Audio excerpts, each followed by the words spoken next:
السلام عليكم ورحمة الله وبركاته. يلا حيهم، حي الله الشباب، كيف حالكم؟ حي الله حبايبي، حي الله تاج راسي، الله يوفقنا وإياكم. تسمحون دقيقتين بس نسولف معكم؟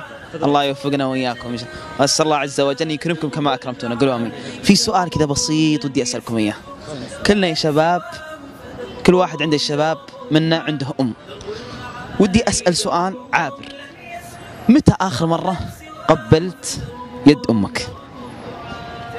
بصراحة طيب راس أمي أمس، بس يد أمي أكيد خلال الأسبوع اللي راح، يعني ما مرة. طيب تقدر تقبل رجل أمك؟ متى آخر مرة قبلت رجل أمك؟ قبلتها الفترة اللي راحت، يعني مو بعيد، بس أمي رفضت الشيء هذا، قالت قبل. قبل يومين جاي من السفر وقبلت يدها.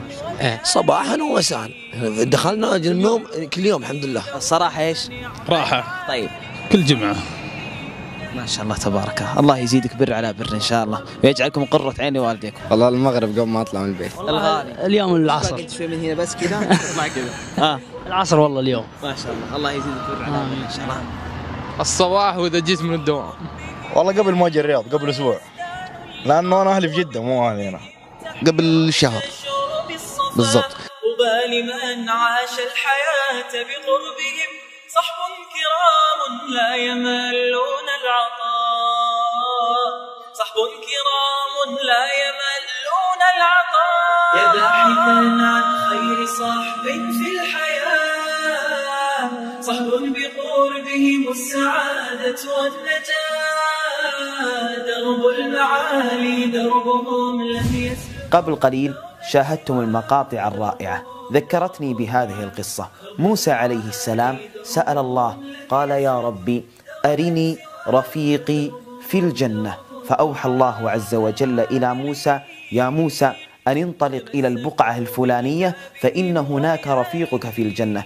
اتجه هناك، يقول: فإذا برجل يرتقي الجبل ثم يدخل في المغارة أي الغار، ثم يجلس فيه فترة، اليوم الأول على حاله، اليوم الثاني على حاله، اليوم الثالث على حاله، فقبض موسى عليه السلام بذلك الرجل، ثم قال: يا رجل ما عندك داخل هذه المغارة؟ قال: لي أم كسيرة حسيرة أغسل لها ثيابها وأصنع لها طعامها ثم أنزل. فقال له موسى عليه السلام: وهل تربو منها شيئا؟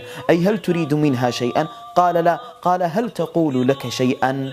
قال: نعم، كلما أردت أن أنزل من المغارة أي الغار ترفع يديها إلى السماء ثم تقول: يا ربي اجعل ابني هذا رفيق موسى بن عمران في الجنة. فقال موسى: أنا موسى بن عمران، وقد أوحى الله عز وجل إلي أنك رفيقي في الجنة. وقضى ربك ألا تعبدوا إلا إياه وبالوالدين إحسانا. الله أكبر، إنه البر أيها الأحبة الكرام. أقول: أبشروا بخير عميم من الحي الكريم أيها البررة. أحدنا يسأل يقول: يا أخي كيف أعرف أن الله عز وجل راضي عني أو لم يرضى عني؟ اعلم أنه إذا رضي والدك ووالدتك عنك فأقول هذا علامة على رضا الله عز وجل. تقول: ما الدليل؟ يقول حبيبك محمد صلى الله عليه وسلم: رضا الله في رضا الوالد. فتأمل رضا والدك ووالدتك فيك أنت أيها الحبيب.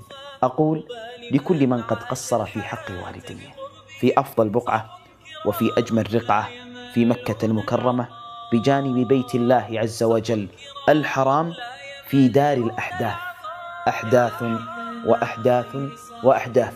تقول: ما الخبر؟ أقول لك: تتبع الأثر. زرنا ذلك المكان فإذا بقسم خاص بالأخلاقيات وعقوق الوالدين. أتينا بعد فترة فإذا بقسم آخر خاص بعقوق الوالدين. قلنا: لماذا؟ قال: قد كثر في هذه السنة عقوق الوالدين. أين هذا الكلام؟ هو في مكة المكرمة. لا إله إلا الله. يقول النبي صلى الله عليه وسلم: من علامات الساعة أن تلد الأمة ربتها، أي أن تعامل الأم كمعاملة الأمة أو كالخادمة أو كالعبدة. عاش الحياة بقربهم صحب كرام لا يمالون العطاء، صحب بهم يحلو ويزدان اللقاء، وبقربهم تحيا وتشعر بالصفاء. طوبى لمن عاش الحياة بقربهم.